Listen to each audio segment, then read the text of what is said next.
Podcast Talk. Learn English naturally. Travel.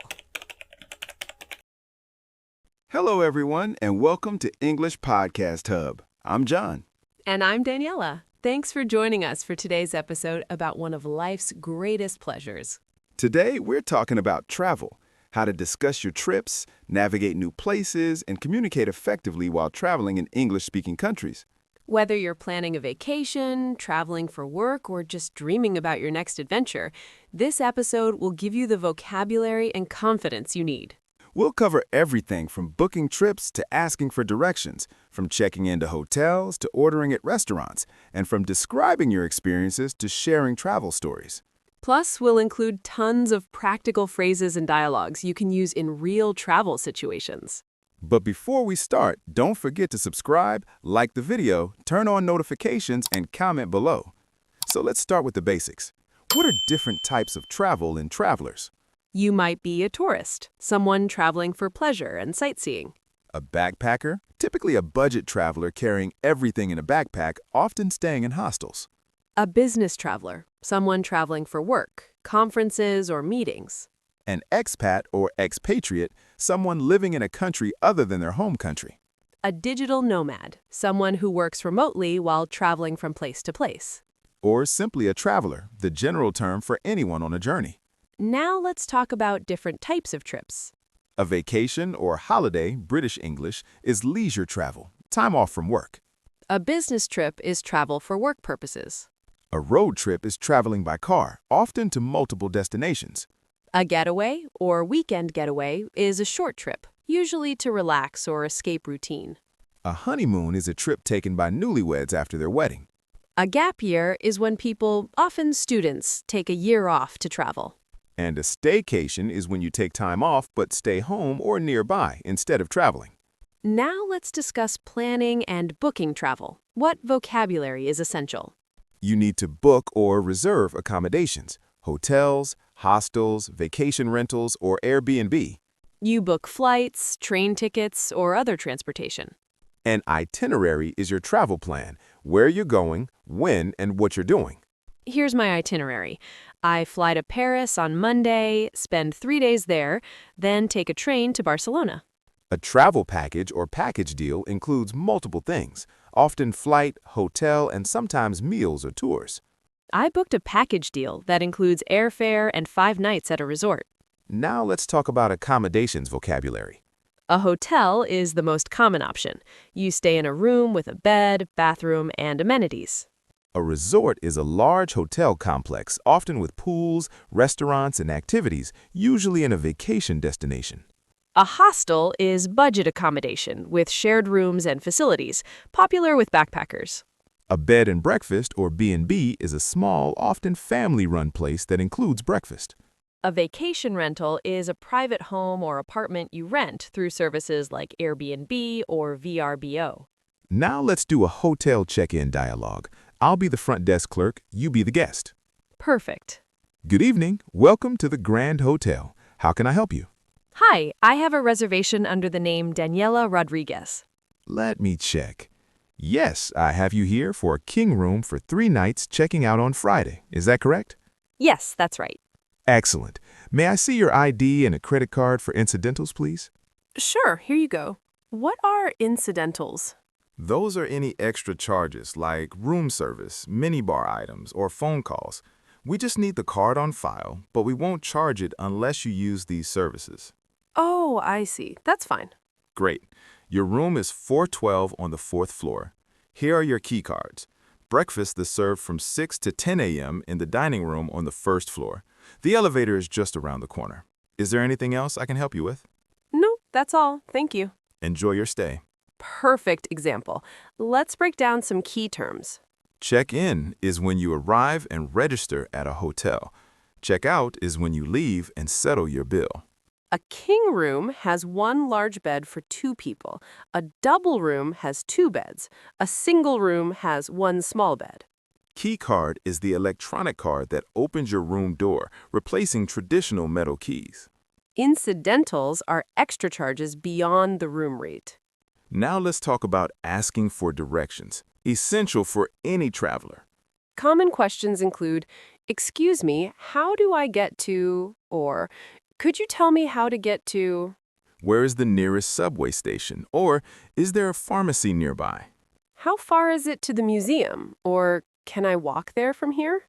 Responses use directions like straight ahead, turn left, turn right, go past, it's on your right or left. Go straight for 2 blocks, then turn left. The restaurant is on your right. You might hear, it's about a 10-minute walk, or it's too far to walk. You should take a taxi. Let's practice. How do I get to the train station from here? Go straight down this street until you see a big church. Turn right at the church, and the train station is about 200 meters ahead on your left. You can't miss it. Perfect. Notice phrases like, "You can't miss it," meaning it's very obvious or easy to find. Now let's discuss transportation vocabulary. Public transportation includes buses, trains, subways or metros, and trams. A taxi or cab is a car you hire. Ride-sharing services like Uber and Lyft are increasingly common. You can rent a car or hire a car in British English for self-driving. A tour bus takes groups to tourist attractions with a guide. You might take a ferry for water crossings or a cable car in mountainous cities. Important phrases. Does this bus go to the airport? Where do I catch the number 5 bus? How much is a ticket to downtown? Now let's talk about sightseeing vocabulary. Tourist attractions or points of interest are places worth visiting. Landmarks are famous or recognizable buildings or monuments, the Eiffel Tower, the Statue of Liberty. A guided tour is when a guide shows you around and provides information. A self-guided tour is when you explore on your own, often with a map or audio guide. An excursion or day trip is a short journey to visit a specific place, usually returning the same day. We took a day trip to the countryside, or we went on an excursion to the nearby island. Now let's discuss activities and experiences. You might go sightseeing, visiting famous places and attractions. Go hiking, walking in nature, mountains, or trails. You might go to the beach, relax, swim, sunbathe. You can visit museums, galleries, or historical sites. You might try local food or local cuisine. You can take photos or capture memories. Shop for souvenirs, items you buy to remember your trip. Experience the local culture, attend festivals or events. Now let's talk about describing your travel experiences. How do you talk about a trip you took? You might say, I went to Japan last month, or I visited Paris for the first time. We traveled around Southeast Asia for 6 weeks. I took a trip to the mountains to go skiing. When describing what you did, we saw amazing temples. We tried incredible food. We met friendly locals. We explored the old city, we relaxed on beautiful beaches, we hiked through stunning landscapes. Let's practice. Tell me about a trip you took. Last summer, I went to Iceland for 10 days. We rented a car and drove around the entire country. The scenery was absolutely breathtaking. Waterfalls, glaciers, volcanic landscapes. We went hiking, visited hot springs, and even saw the northern lights. The highlight was definitely the glacier hike. It was challenging, but incredible. I'd love to go back someday. Great description. Notice the past tense for completed actions and descriptive adjectives like breathtaking, stunning, and incredible. Now let's discuss travel problems and how to handle them. Common problems include lost luggage, flight delays, getting lost, losing your passport, or getting sick. For lost luggage, you go to the airline's baggage service and say, my luggage didn't arrive, or my bag is missing. They'll ask for your baggage claim ticket and flight information, then file a report. If you're lost, ask for help. Excuse me, I'm lost. Can you help me? Or, I'm trying to find place. If you lose your passport, go to your embassy or consulate immediately. If you're sick, you might need to find a pharmacy or doctor. I need a pharmacy, I'm not feeling well. Or, where's the nearest hospital? Now let's talk about money and payment while traveling. You might need to exchange currency or change money at a currency exchange or bank. What's the exchange rate? Or, I'd like to exchange dollars for euros. You can withdraw money from an ATM or cash machine. Many places accept credit cards, but it's good to have some local cash. Traveler's checks are less common now but used to be popular for safe travel money. Important question. Do you accept credit cards or is cash only? Now let's discuss safety and security while traveling. Keep valuables secure in a hotel safe or locked in your luggage. Be aware of your surroundings and avoid unsafe areas, especially at night. Keep copies of important documents like your passport, ID, and credit cards separate from the originals. Know the emergency numbers for the country you're visiting. 911 in the US, 999 in the UK, 112 in the EU. Travel insurance can cover medical emergencies, trip cancellations, and lost luggage. Now let's talk about cultural etiquette and customs. Research customs before you travel. What's polite in one country might be rude in another. Tipping varies by country. In the US, tip 15 to 20% at restaurants. In Japan, tipping is actually considered rude. Dress codes vary. Some religious sites require modest clothing, covered shoulders and knees. Greetings differ. Some cultures kiss on the cheek, others bow, others shake hands. Always ask before taking photos of people, especially in religious or sacred places. Learn a few basic phrases in the local language. Hello, thank you, excuse me. People appreciate the effort. Now let's discuss packing vocabulary. Your suitcase or luggage contains everything you bring. Pack or pack your bags means to put items in your luggage. Pack light means bringing minimal items. Overpack means bringing too much. Essentials include clothes, toiletries, medications, chargers, and travel documents. Don't forget your passport, visa if required, travel insurance, and itinerary. A packing list helps ensure you don't forget anything important. Now let's talk about budget travel vocabulary. Budget travelers try to save money and travel cheaply. You might stay in hostels, take buses instead of planes, cook your own meals, or find free activities. I'm traveling on a budget, or I'm backpacking to save money. A splurge is when you spend more money on something special. We usually stay in hostels, but we splurged on a nice hotel for our anniversary. Now let's discuss luxury travel vocabulary. Luxury travelers prioritize comfort, convenience, and high-end experiences. You might stay in five-star hotels, fly business class or first class, hire private guides, or stay at exclusive resorts. We treated ourselves to a luxury vacation, or we stayed at an all-inclusive resort. All-inclusive means meals, drinks, and activities are included in the price. Now let's talk about travel photography and sharing experiences. You take photos, snap pictures, or capture moments. A selfie is a photo you take of yourself. Scenic views, breathtaking landscapes, or picture-perfect moments are worth photographing. You might post photos on social media or create a travel blog. I'm documenting my trip or I'm sharing my adventures online. Now let's discuss sustainable or eco-friendly travel. Many travelers now try to minimize their environmental impact. You might choose eco-friendly accommodations, reduce plastic use, support local businesses, or offset your carbon footprint.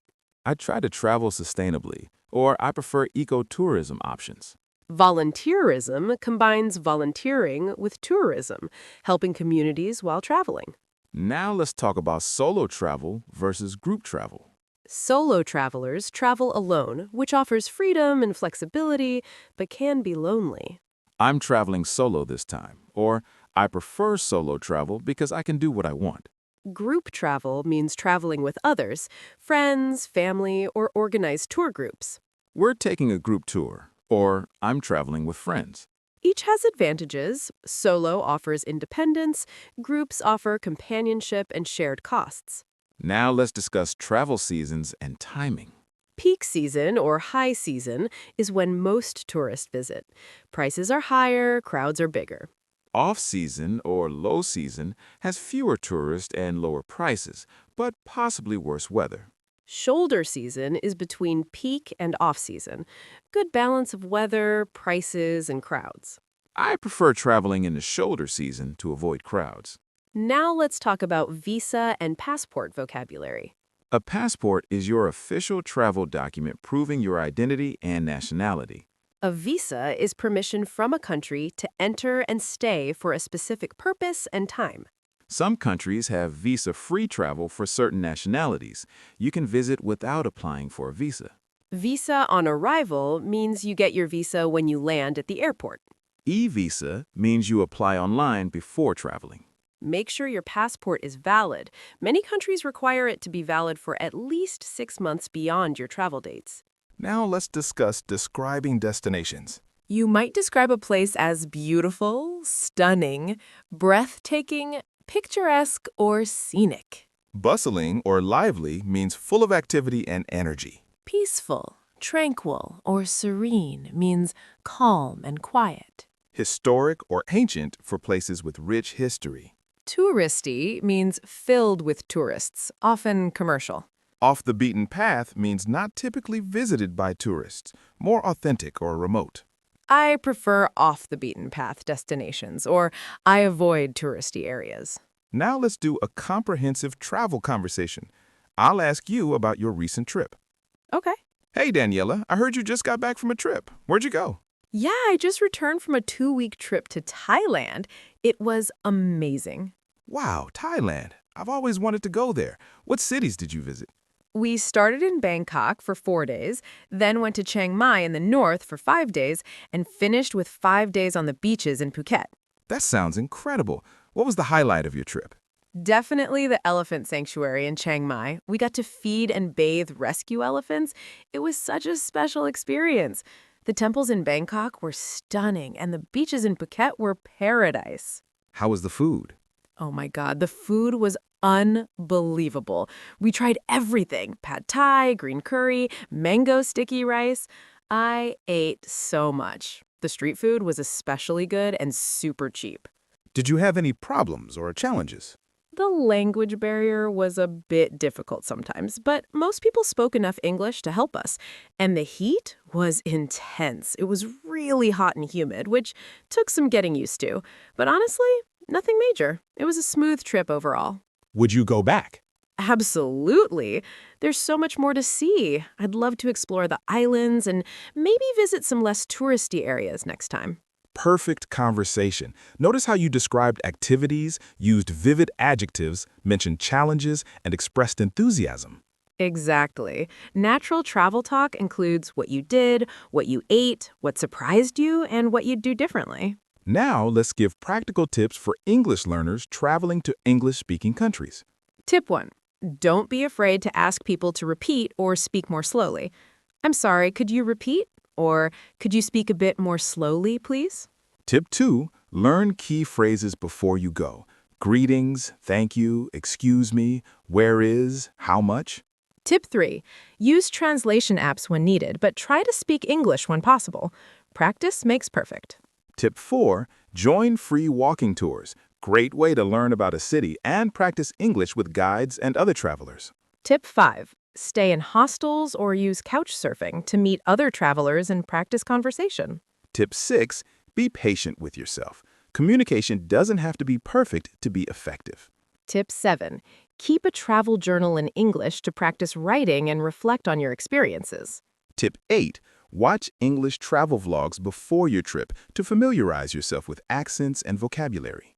Thank you all so much for joining us on English Podcast Hub today. We hope this episode has prepared you for confident travel in English. Remember, travel is one of the best ways to practice and improve your English in real-world situations. If you found this episode helpful, please subscribe, leave us a review, and share it with other travelers learning English. And share your travel stories with us in the comments. Where have you been? Where do you want to go? Until next time, safe travels and happy learning. See you on the road.